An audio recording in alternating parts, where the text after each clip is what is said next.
what we're going to provide today for you is material that they're going to share with you about becoming a first-time NIH peer reviewer, what that process is like for early career investigators.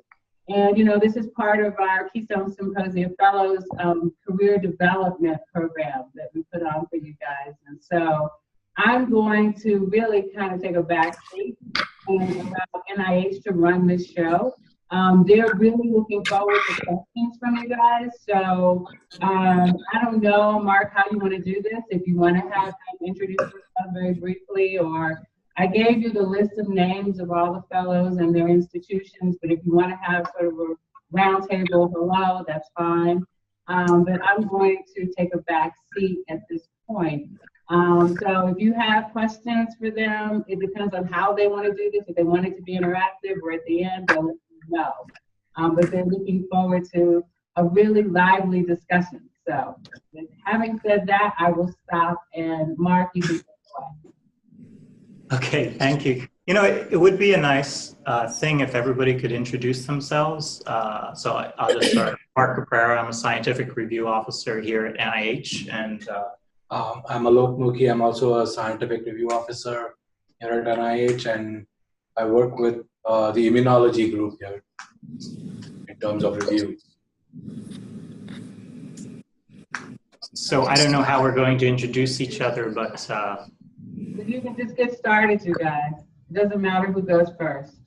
Okay, hi, I'm Rosalind. I am a fourth year tenure track faculty member from Stetson University. I can continue. I am Rodrigo Maillard. I am a third year assistant professor, tenure line in chemistry at Georgetown University in the area of single molecule biophysics. That's what we do in my lab. I'm Amanda Brown. I'm here at Johns Hopkins University. I'm a new associate professor. I study the mechanisms by which HIV causes neurocognitive disorders. Hello, I'm Samira Musa. I'm a postdoctoral fellow at Harvard University, and my background is in stem cell biology. Okay. Okay, I am, oh wait, can you guys hear me? Yes. Okay, I am Kismikia Corbett, and I am a postdoc at the Vaccine Research Center at the National Institutes of Health, and I study vaccine development for respiratory pathogens. I'm Paola Yusti. I'm a research assistant professor in the Department of Genetics at the University of North Carolina in Chapel Hill. And I work on functional genomics of psychiatric disorders. Okay, I'm Leslie Caramile. I'm an assistant professor at UConn Health, University of Connecticut Health, and I work on prostate cancer biomarkers. Okay. And Dominic, I think you're the last one. And Glenn. Hi, my name is Dominic Lemus. I'm an assistant professor at University of Florida. My area is molecular biology and the infant microbiome and pediatric obesity. Okay, and Glenn. Hi, my name is Glenn Simmons. I am an assistant professor at the University of Minnesota School of Medicine in Duluth, Minnesota. My research area is in lipid metabolism and cancer development. Good. Great. Okay. So we'll get started. okay, that was everybody. All right, well, it's very nice, and thank you all for coming. So by way of introduction, I know that to individual investigators, funding agencies can seem like these impenetrable fortresses, you know? And so these types of outreach sessions that we hold hopefully can take some of the mystery away from the process and give you some insights into the and opportunities that can help you prepare better grant applications. So our presentation will focus on what happens to your NIH grant when it comes here. I'll be outlining the referral and review process, and I'll focus how you can have input into where your application goes, and to make sure it gets in the right hands, and how reviewers are trained to evaluate the application. I'll also give you some tips on how to construct your application so they might have a better chance. And then we'll outline some review opportunities for early stage investigators, and then we'll open it up for a Q&A, okay? So we always have to say this, right, to make sure everybody knows that NIH's mission is to seek fundamental knowledge about the nature and behavior of living things and the application of that knowledge to enhance human health. So as an overview, NIH employs a multi-stage review process. Scientific merit is evaluated by study sections composed of experts from academia and industry. Proposals are also reviewed for relevance to research priorities by NIH institutes or centers, and they also consult other external scientific experts on their advisory councils. And finally, it's the institute's director that makes the final decision for funding of an application. So this slide shows the organization of NIH. There's 27 distinct institutes and centers. 24 of these fund research in their respective health-related fields. The Center for Scientific Review, where we are, is shown there in green.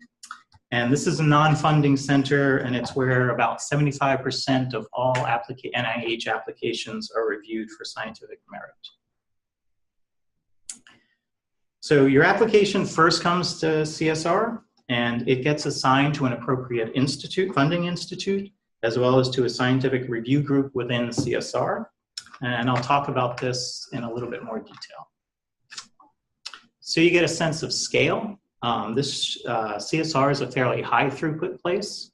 So this shows the statistics for 2016, where we reviewed 60,000 applications. We employed 18,000 reviewers and had about 1,600 distinct review meetings. The other applications up there that weren't reviewed here get reviewed at the individual institutes. So as I mentioned before, NIH uses a multi-stage review system. The first level is reviewed by a study section, usually at CSR, and that culminates in a summary statement. And that summary statement's used by the sponsoring institute, funding institute, staff, advisory council, and director as part of the process for deciding what applications to fund. So once your application comes here, it's assigned to an appropriate institute as well as study section whose expertise is best aligned to the content of your application. And so it's really important to remember that you can have some input into the assignment process. So while submitting your application, you'll fill out a form where you can indicate a preferred institute or study section. So the question is, how would you know, all right, what institute or study section to choose from? Well, we have some online tools that can help you out. So with regard to getting your application to the right study section, the CSR website that's shown here has a search engine where you could put in a couple of keywords, and this will pull up a list of study sections that review applications in that area. And then you can do a little bit more digging after that. Feel free to contact the scientific review officers who's in charge of that study section. You can send them your specific aims, for example, and they can let you know whether or not those specific aims align with the expertise on their panel. So another tool that you can use in terms of identifying potential funding institutes or funding announcements in your area, it can be found on the NIH Reporter website shown there. This again is in the form of a text search tool where you just type in keywords and it brings up the information that you're looking for. Now, another tool that I know is very, very helpful that you can also find on the NIH Reporter website is something called Matchmaker. And essentially what you can do is copy and paste your entire specific aims into this text box. And what it'll do is do a text search against all funded grants to find ones that are similar to yours. So this is the result of one search query that I did. This will list a bunch of similar grants, and I don't show that. That would be on the bottom of that page. But what I think is also very, very important is what it shows at the top. And so it shows a graphic of the distribution of NIH institutes that funded those similar grants. That's shown there on the left. And on the far right, you'll see the distribution of study sections that were used to review those grants. And if you click on either the institute or the study section, it will pull up the list of grants that were either funded by that institute or reviewed by that grant, or that reviewed those grants. So these are just some of the tools you can use to narrow some of your potential choices down for indicating institute or study section to get a sense of what would be a good fit for your research. So when it comes time for you to submit your application, this assignment request form will come up. And here you can make your assignments known. So you can indicate an institute that you think is best. Actually, you can indicate, I think, 2 or 3. The same thing is true for a study section. The other thing you can identify is potential conflicts of interest. So people you think would be in conflict to review your application. And you can also list areas of expertise that you think are required to review your application. The one thing you never want to do is to suggest specific reviewers, though, on this form. Okay, that would create a conflict of interest, and that's really a bad idea. Now, I should also point out that, you don't actually have to ask for particular assignments to institutes or study sections. If you don't want to go through that work, that's fine. But you can come here and we'll find the best home for it. But I just wanted you to know that you can have some input into that process. So let's talk a little bit about how your application is reviewed. So again, after all the applications are assigned to a study section, the scientific review officer will recruit groups of external scientific experts. Many of the applications are assigned to standing study sections, which have between 12 to 25 regular members, as well as additional temporary reviewers from the scientific community. There's some of the things that we look for when we're selecting reviewers for study section service. We're looking for people with the appropriate expertise, obviously, those who have good standing in the scientific community, demonstrated partiality. We're also looking for reviewers who can think broadly about science. And we consider the panel as a whole with respect to diversity and balancing geographic distribution. So once the panel is assembled, we assign each application to at least 3 reviewers. We hold training teleconferences for the panel so that they're aware of what they should be looking for in the applications. And then they submit their initial critiques and scores before the meeting happens itself. So once we get to the meeting, only the top half scored applications are slated to be discussed. The remaining applications won't be discussed unless they're explicitly called up by a committee member or a study section member. And I should mention that even if your application is not discussed at a study section, you'll still receive detailed critiques from each of the 3 assigned reviewers. So I just want to go into a little bit of how we train reviewers, because this information has been helpful to others in crafting better applications. So the big thing that we tell reviewers is trying to figure out what the overall impact of the application is. And your application will get an overall impact score, which is the ultimate score in evaluating the applications that are discussed at the meeting. And evaluating the overall impact, we ask reviewers to judge the likelihood for the project to exert a sustained and powerful influence on the research fields in question. To arrive at that judgment, reviewers are asked to evaluate each application first according to a set of 5 review 4 criteria that I'll show in this slide. So these are the 5 review criteria. So significance first. Okay, so this criteria assumes success. So assuming that all the aims are successful, will the project advance the field? So in other words, is this project worth doing at all? They're also asked to evaluate the investigator, whether or not they're qualified. If you're an early stage investigator, we ask reviewers to focus more on their training. Okay, do they have the appropriate training to carry out the proposed work? In terms of innovation, I mean, this is fairly obvious, but just remember, innovation can be something brand new, or it can be the application of, say, an old technology that's applied in a new way. In terms of approach, we ask reviewers to look for well-reasoned and appropriate plans to accomplish the specific aims, And also, they're looking for whether or not the applicant has identified potential problems, alternative strategies, and benchmarks for success. And in terms of environment, they're asked to evaluate, does the applicant have everything they need to accomplish the proposed work? So as a side note, for applications submitted starting a year ago, there have been some changes that you should be aware of within these criteria. And these are centered on issues of rigor and reproducibility. I don't want to go into too much detail here, but I encourage you to read this over. And in case you might be preparing an application, we certainly can answer questions about this if you have questions. So in addition to those 5 core criteria that I told you about,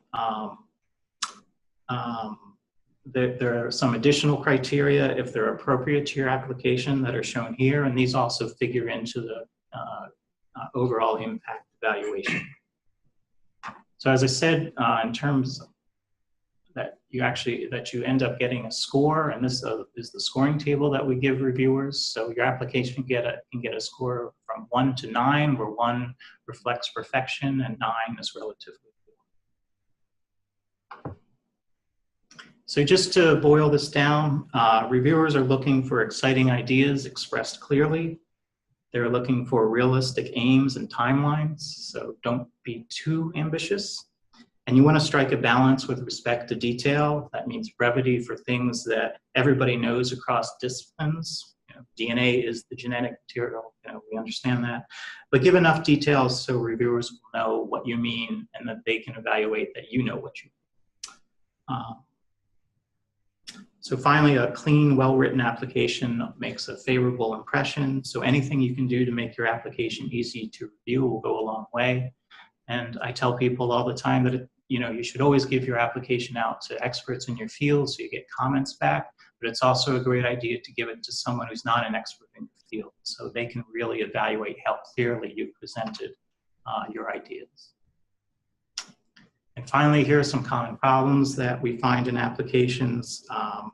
I'm not going to go through all of these, but just for an example, if you lack experience with an essential methodology, this can be viewed as a weakness. So you might want to consider enlisting a collaborator to help on your application.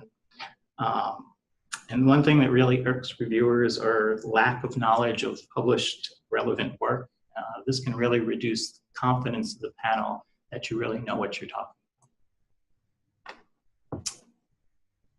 So who can answer your questions? So this slide, this just shows who you can talk to and when. The most important thing is that most everybody at NIH is approachable, and so you shouldn't feel, you should always just contact us. I mean, we're here to help you.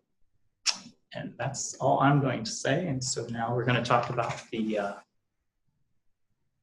Early Career Review Program. Okay.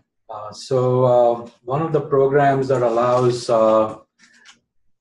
junior investigators or early career scientists to participate in review is the Early Career Reviewer or ECR program. Both Mark and I are actually part of the advisory committee for this program, and that's how Arlene originally reached out to us through Carol Schwartz, who's the director of the program.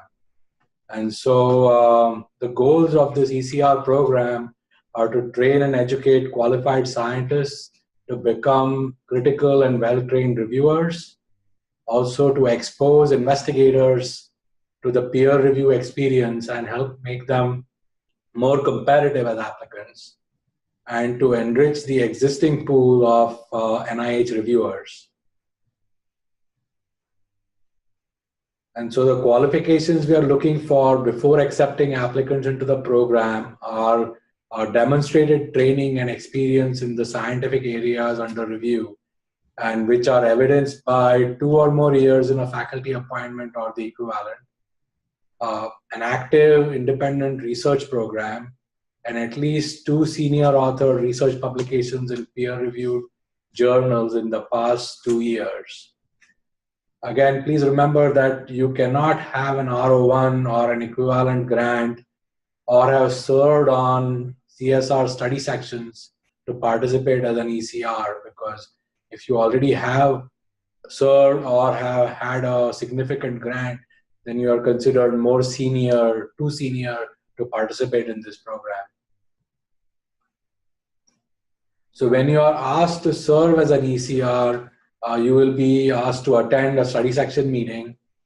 This will be either a face-to-face meeting, or it will be a meeting that is conducted by video conferencing. You will be assigned 2 to 4 applications, and you will be assigned as reviewer 3 on the applications. And you are expected to write full critiques for the assigned applications. Under the ECR program, you can participate only once on a study section. Please note that, and I have got this question before, that NIH will pay for your travel, accommodation, and incidentals related to the study section meeting. So you will be invited to the meeting, and we will pay you for coming to the meeting and pay for your accommodations and everything else. So you are invited to participate on study sections when your expertise is needed. Every round, different applications come into the different study sections, and SROs have to supplement their standing panel expertise with additional members or ad hoc members from the community. This includes the ECRs or other junior investigators. And so the SROs at this point reach out and send invitations to recruit these ad hoc members. And this is when if based on the need, you would be invited to participate. So if you've been in the ECR program already and you have not heard from anybody or been invited so far, feel free to reach out to the SROs to tell them that your expertise does fit with their panel. And feel free to reach out to more than one study section SRO if your expertise fits multiple study sections. So if once you have been invited to participate in a meeting, the pre-meeting training and mentoring will involve, in addition to the normal reviewer training, one-on-one training sessions with the SRO. And also we encourage the ECRs to actually submit critiques to us early so that we can actually guide them in writing their critiques well. So for example, I have an ECR on my panel right now, and I had a meeting with her yesterday where I went through her critique point by point and clarified why some things were written or not written. Similarly, SROs may enroll the chair of the meeting in the mentoring and training. This works in 2 ways. You get experience in talking to a very experienced reviewer, and also you get introduced to someone very senior in your field who you may otherwise may not have been known or not have talked to. So the instructions for applying to be on the ECR program are on this hyperlink. If you are accepted into the program, we will place your name in our database, and we will invite you to serve if your expertise is needed for any particular applications. And again, there is more information on this video URL that takes you to a YouTube video regarding the ECR program. And we will be sharing this presentation with Arlene, and you will have access to these slides. So you should be able to go through these links of our slides. So that kind of ends our presentation regarding the process, because we want to leave sufficient time for you to ask us questions and discuss any issues you may have. So I think we'll open the thing for questions and pull our slides down for now. I have a question. What is the difference between an SRO and a program officer?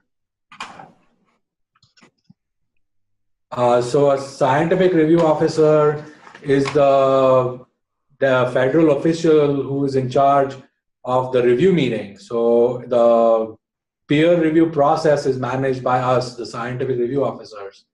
Like we presented in our slides, the peer review process is a two-stage review process. So the second stage of review process is the funding institutes, which is all the 28 other institutes that pay you money based on the scientific merit review.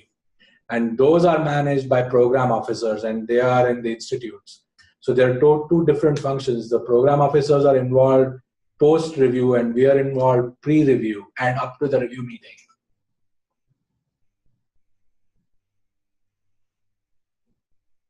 I have a question about the early career, submission by early career scientists. If you submit an R01 or another grant as an early career scientist and it's not funded and you want to resubmit, and during that transition period of resubmission, you are beyond the 10 years of ESI, do you lose the ESI for the resubmission? Yeah, you do, but you're still considered a new investigator. So you're considered a new investigator up until you get an R01 application, a successful R01 application. So we treat early stage investigators and new investigators, at least in terms of review, the same. So you get the same breaks, so to speak. We're looking at your training more so than what you've accomplished. Okay, thank you.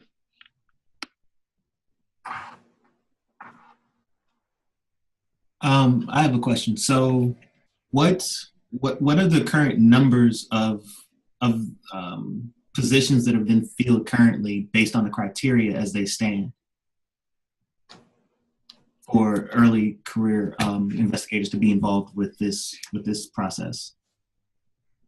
You're asking how many we have, like in the database? Yeah, currently. Yeah, it might be close to 4,000. Okay. And are there any demographics on those individuals as of right now? Demographics? Like yes, so the makeup, regionally, ethnically, things like that, types of institutions they represent, that type of information. Yes, we have that information, but we're not allowed. We are not allowed to share that information. But originally, we're not allowed to share anything. Originally, this program was initiated to support investigators from area or R15 schools. Mm-hmm. So there is a higher representation of scientists in the ECR program that are from these smaller R15 funded or R15 supporting schools. Mm-hmm. In terms of demographics, there is no restriction on anybody applying to the program. If you want to apply, nobody is going to look at as long as you meet the criteria of the program that we had on the slide as well that are listed on the website. Mm-hmm. As long as you meet those criteria, you will be accepted into the program. But like we said, there are 4,000 people in the program, and each panel only accepts one ECR per meeting. Right. So the chances of being on a panel are increased by you being proactive and contacting the SRO saying, look, I have the expertise to be on your panel. Do you have any applications that fit my expertise this round or next round? And remember me kind of thing. I mean, we are looking at, from our end, at a big database. If we type in even your expertise, we may come up with 50 names. But if you sent me an email saying, look, I'm a junior investigator, I have this expertise, I'm more likely to go back to the ECR website and look at your database profile, go look on PubMed at your publications, and so on. And you can send your biosketches to the SRO as well. So, I mean, that actually is what would get you more likely to be invited to one of the meetings to participate than just a submission to the ECR program and then just forget about it, because you have to make yourself stand out from the 4,000 other people so that the SRO knows about you. Excuse me, the experience that I had, because I think I was somewhat reluctant, it's time away from the lab and your research. So it's like, should I do this? You know, how much work is it going to be?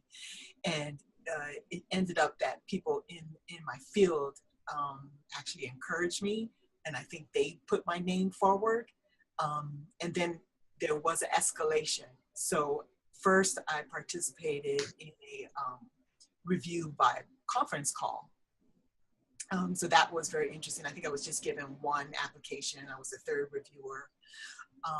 And then it escalated to an online review. And so that was very interesting. We weren't speaking in real time, but we were online in real time and scoring the application. So that was very interesting.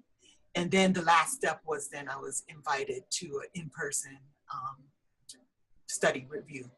And so it is very informative. So I encourage everybody on the call to not be hesitant to take the time to actually participate, so you can see how it works, so you can see the kind of comments people make, what they're looking at. It's very insightful.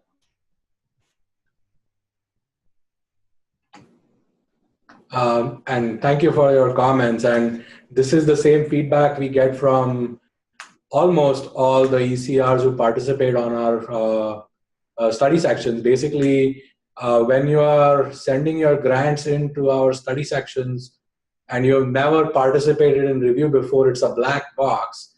And by actually participating in the process, you go from looking at the applications, critically evaluating someone else's grant, getting advice from the SRO on what you should be looking for in these grants, and then even possibly from a committee member or chair, and then you're actually at the meeting where you see how these people evaluate grants, and that potentially is the study section. If you are the expert in that area, then that potentially is the study section your grant goes to.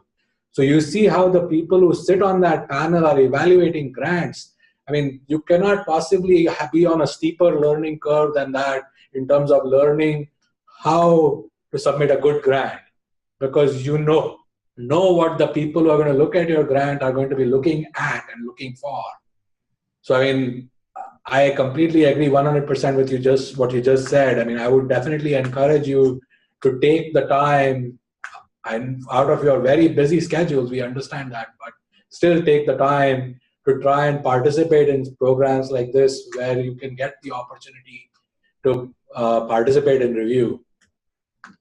Yeah, I should point out that the ECR program, again, we try to minimize the amount of work that you do. So getting up to 4 applications, typically a reviewer has to do 10, and so, and then if you're reviewer 1, you're supposed to present the application to the rest of the panel. ECRs will only be reviewer 3, so we're trying to reduce the stress level so it can be a more meaningful experience for you and help you in the end focus on how you can prepare better grant applications. So that helps everybody. I have another question regarding the ECR program. So you wrote down that so for ECRs there will be 3rd reviewers, but they have to do a full review. And but during the discussion of that particular grant, as a 3rd reviewer, do you go through the full review, or this is just only done by the 1st reviewer and you just complement or add, or is that the case? Yeah. So what we ask reviewers 2 and 3 to do is simply not reiterate what reviewer 1 has done, just simply add new points. So if you disagreed with certain points, you'd bring that up. In fact, if you agreed with everything they said, it's okay for you to say, I'm in complete agreement with reviewers 1 and 2, and you don't have to say anything. Mm-hmm. Okay, thank you. At the same time, we also encourage you to not get overwhelmed by the panel, which often happens. A large number of people will be leaders in the field. So if you do disagree, we strongly encourage you to actually bring that up because it is possible that they may have missed something important that you are pointing out. And so if you do participate on any panel, we strongly encourage you to bring up your points that are not the same as the ones that were brought up by reviewer 1 and 2. So what mechanism does NIH have in terms of managing conflict of interest as you assign reviewers to grants? What do you mean by mechanism? I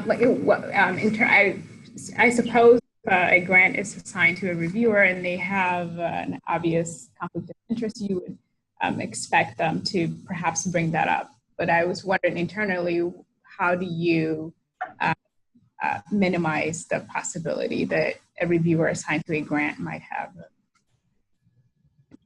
So, we have certain rules, okay? So if you have an intellectual or financial interest in an application, you're automatically in conflict. So we would never assign you to someone who's from the same university as you. Okay? If you collaborate with someone, you would not be assigned to that application. So,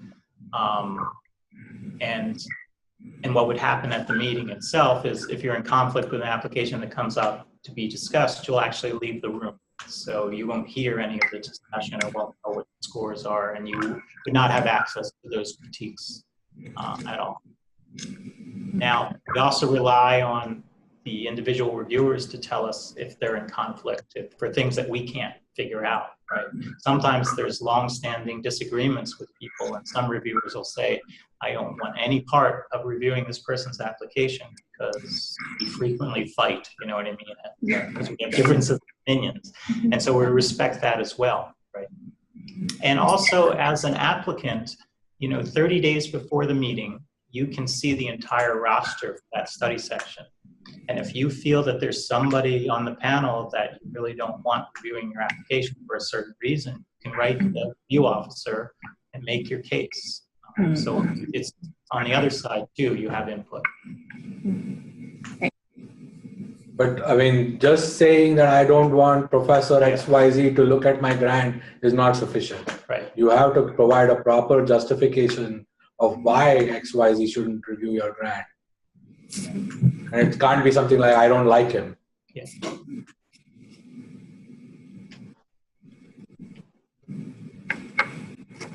Any other questions? So in terms of the time commitment, what are we talking about? If they do decide they want to participate in the early career review program, how much time from the time they're accepted into an actual review panel, how much time is spent on reviewing the grants and bringing them to Bethesda if they come in and it's not by phone? I guess just those kinds of logistical questions. So typically reviewers, early career reviewers as well, they'll get their application assignment 6 weeks before the meeting date. And so they'll have they'll have about 5 weeks to get their critiques done and their scores in. And then depending on some panels meet for 1 day, some panels meet for 2 days, but you're expected to fly in the night before. Then the first day of the panel is typically 8 to 10 to 12 hours, depending on how many applications you have to do. And if it's a 1 day meeting, you can leave that night. If it's a 2 day meeting, usually the panel goes out for dinner together, which is a great networking tool, and also an advantage for serving on the panel. And then the following day, if it's a 2 day meeting, typically most meetings are done by 2 in the afternoon, 2 or 3 in the afternoon, and they can leave that early. So it depends, how well you manage your time, but getting the application 6 weeks out, should give you plenty of time to get things done. And just to add a little bit about the time commitment during those 5 weeks or 6 weeks, when you're preparing your reviews, that would vary on how much in depth you would have to go into the grant to understand what the grant is about, and also how close it is to your particular expertise. So like, for example, I am also part of a different program which is for junior investigators who already have received an R01. And so I was talking to the person participating through that program yesterday, and she was saying that she spent 9 hours last week going through a grant, 3 hours per day, to review it. And that was the first grant she had ever reviewed in her lifetime. And when I was talking to her yesterday, she said that she read all 120 papers that had been referenced by that grant. And I said, you have to pick and choose which ones which ones are critical for understanding what the grant is about. You don't have to read all 100 references cited by the grant. I mean, that kind of stuff varies from what kind of time commitment, and she was reviewer 1 on the application. So under that program, we are allowed to assign an applicant, a new reviewer, an application as reviewer 1. And so that person has 6 grants, and there are 2 each in reviewer 2, 1, 2, 3 positions. So because of that, she's going to have to actually present that grant to the entire committee first. So that's why it was important for her to make more of a time commitment. So that actually varies too from what position you would be in. And I'm just bringing this up because even though you may start out participating as an ECR, you could potentially be invited after you get an R01 to participate for your first meeting if you weren't invited under the ECR program.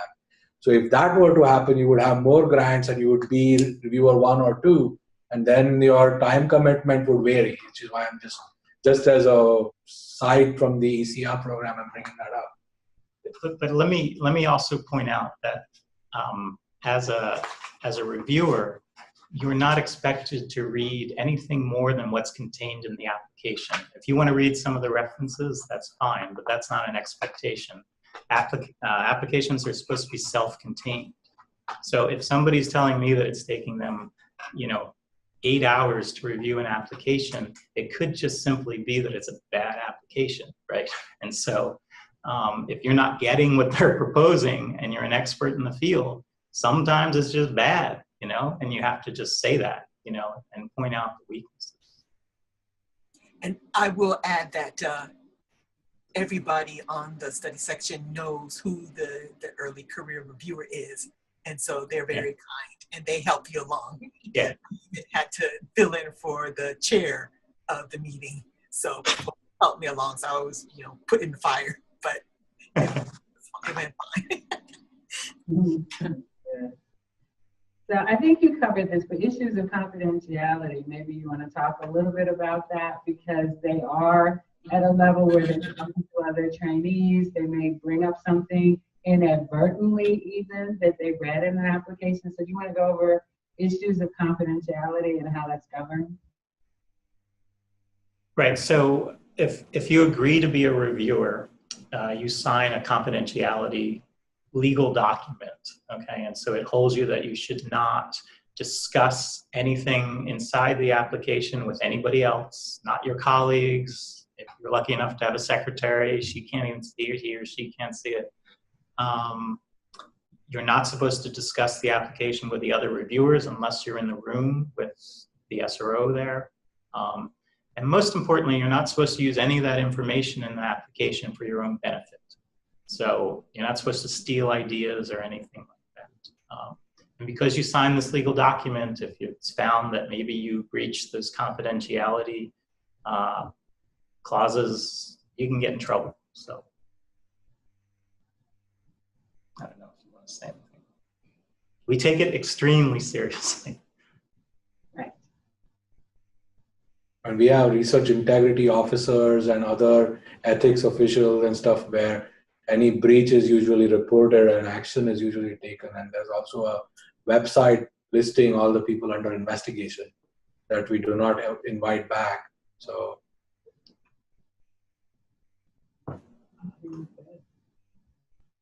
Any other questions? Rodrigo? Yeah, I have one more, yeah. Can you comment a little bit more about you went through the first part of the talk about rigor, transparency, and reproducibility. Can you give an example, without specifics, of course, about how this could, tank down an application with, because it just didn't have those elements in the grant? Can you comment on that? Do you want to say?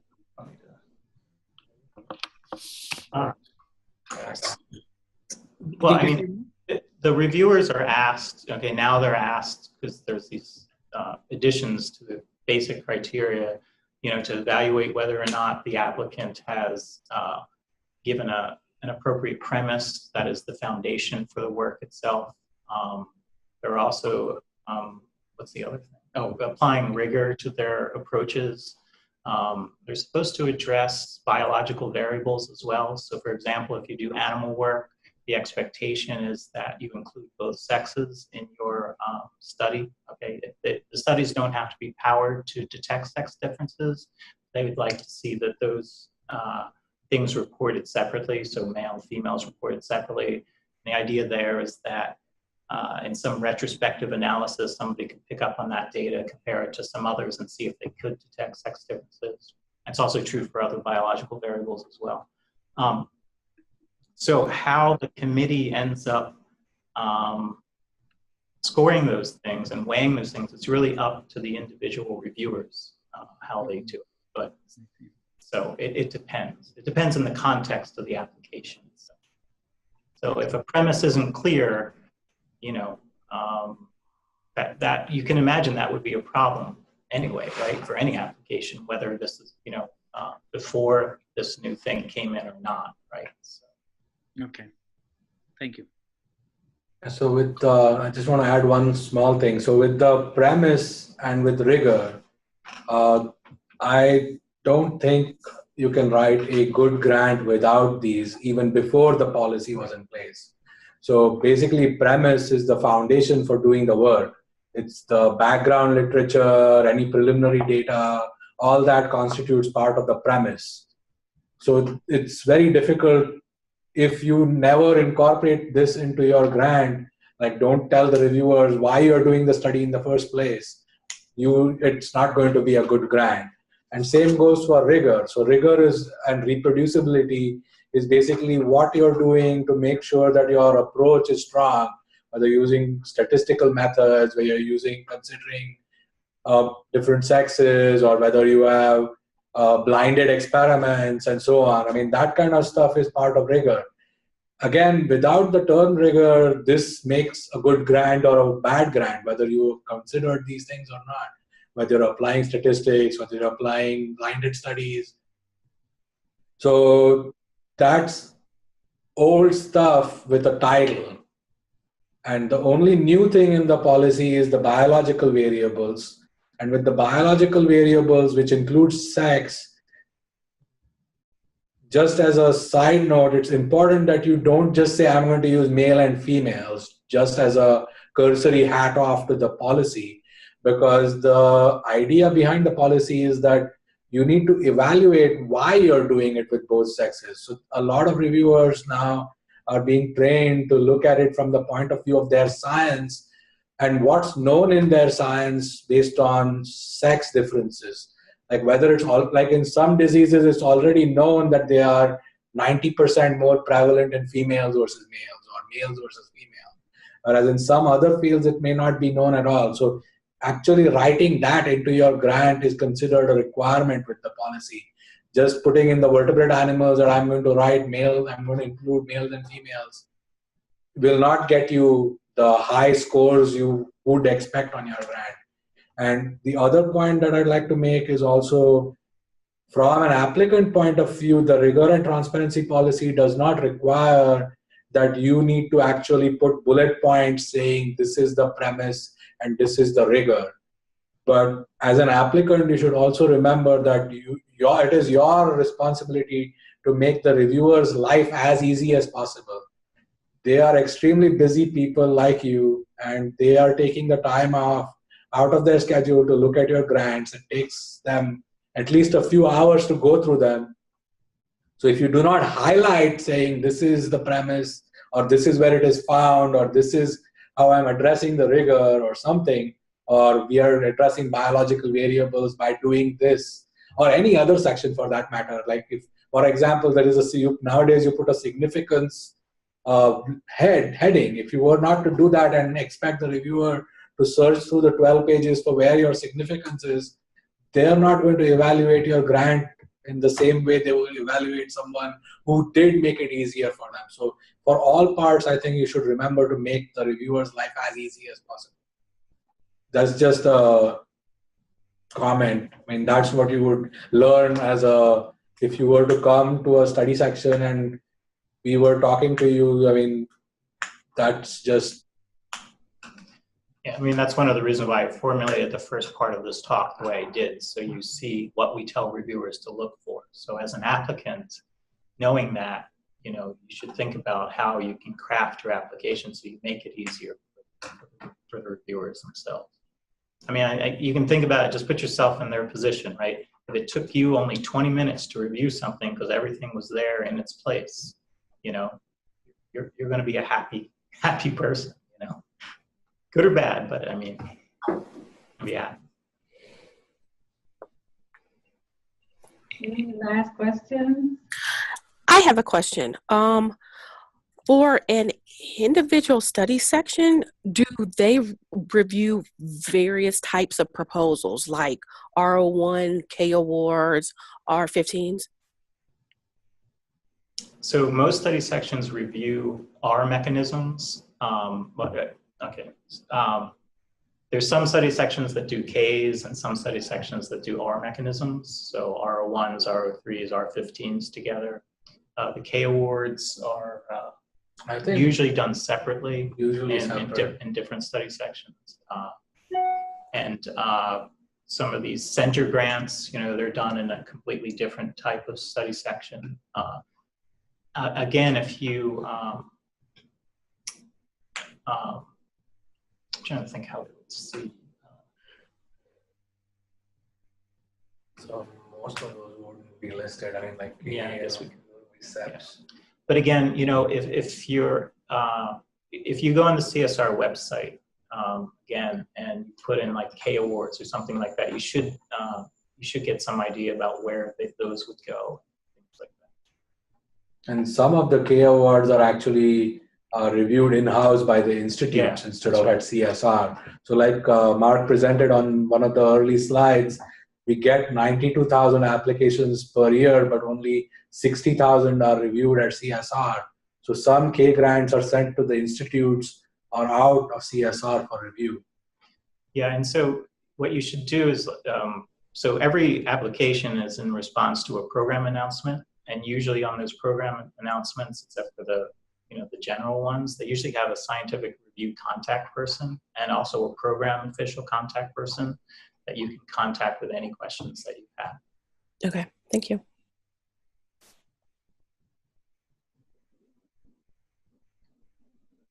Okay, was that the final word? Does anyone have anything else they want to add?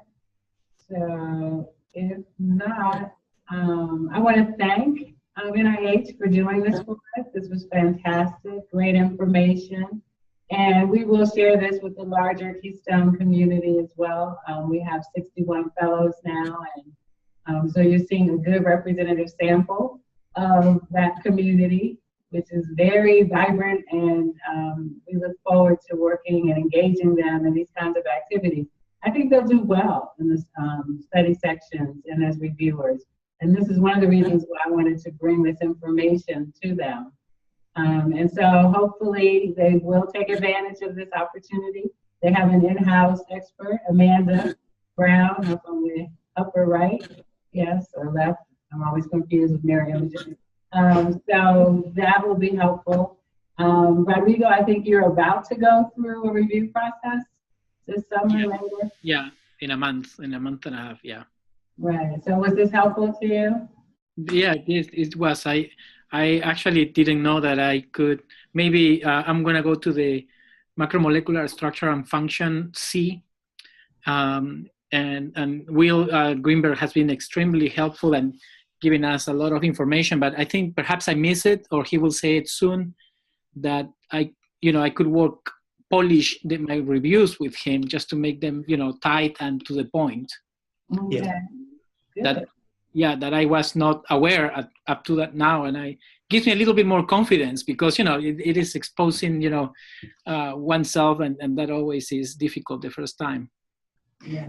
I do have to say that even after the meeting, you're allowed time to edit your critique. So the final critique that the advisory council sees and the applicant, you have a chance to revise it after the meeting. And this is particularly important if your opinions have changed and things like that. So if you write something down that's everybody else in the panel says that's not true, you can get rid of it. It'll be fine. So once you submit your critique and all the other 2 assigned reviewers have submitted their critiques, you'll have another opportunity to look at their critiques as well. And so you can look at their critiques, compare it to your own, and that will be the middle opportunity. And then what Mark said is the third opportunity. After the meeting, you will have another opportunity to revise your critique. So you actually have 3 shots at it. Okay, that's definitely very helpful, providing this flexibility throughout the process. Yeah. And Dominic, you just recently served as a reviewer, right? Do you have anything to add? You've been quiet. Yeah. No, I got back from a meeting late last night, so I'm a little jet lagged. Yeah, I've been on study section. This will be my, I think, 3rd time. So similar to some of the other people, I started first on a study section that only had 4 proposals, and I was reviewer number 3 on one of them over the phone. And so that was an exciting process. And then right after that, the program officer or the SRO contacted me and asked me if I'd be interested to do more study sections. And I didn't do the early career program, so I just went from that once, kind of a random email that I got, to then going, and I had 9 proposals my first time, and I was reviewer 1 on maybe 1 or 2. The thing about some of it is, though, I think some of the SROs, I was reviewer number 1, but the proposal had already been reviewed. So you get to see that previous critique, and that kind of helps most of the proposals that I've been reviewer 1 on, there's a previous review. And so that kind of helps take some of the pressure off. And then going through the meeting process has been great. So now I've done it. This is going to be my 3rd time. I'm going to go, I have study section at the end of the month. So I have 9 proposals, reviewer 1 on 3 of them. And so it takes me about 4 hours a proposal, start to finish. So that includes like downloading the form, sketching in the notes. You have to check the human subjects. There's other parts of the proposal you have to check. So, give yourself some time. And it takes about an hour to write up the critique. I ask for the applications usually early. So 6 weeks is what they say, but everybody's busy, but you might be able to get them even 8 weeks in advance. That's the other important point. But yeah, it's been a lot of fun. I think what's great about it is read through all your applications, and then you get a sense of the kind of profile of science, and you can really start to easily bin them. These are the ones I really like. These are the ones I don't really like. And most people will kind of sort them the same. You'll find the other people kind of review in the similar thing. The scores aren't necessarily always the same, but I think the way people sort them is pretty intuitive. The thing I can say is the senior people, they really know why it's bad. Like you get to see a lot of bad proposals, and you kind of just don't know why it's not that great. And the senior people, they're just really good at knowing why something's good and why something's bad, but you kind of have the same intuition. So I would trust your intuition. Like if you'll kind of start to think like you've been reviewing and it's late at night, but it might just be something's really unclear. So that happens to me a lot. Well, thank you. Thank you for that. So I guess maybe that will be now the last word. And again, thank you very much to NIH, and we'll have more of these in the future with NIH on different topics. And I think this kind of activity is really good for the Fellows program. So thanks again. Thanks to all of you for participating, all the Fellows. Thank you. Thank you. Thank you. Thanks.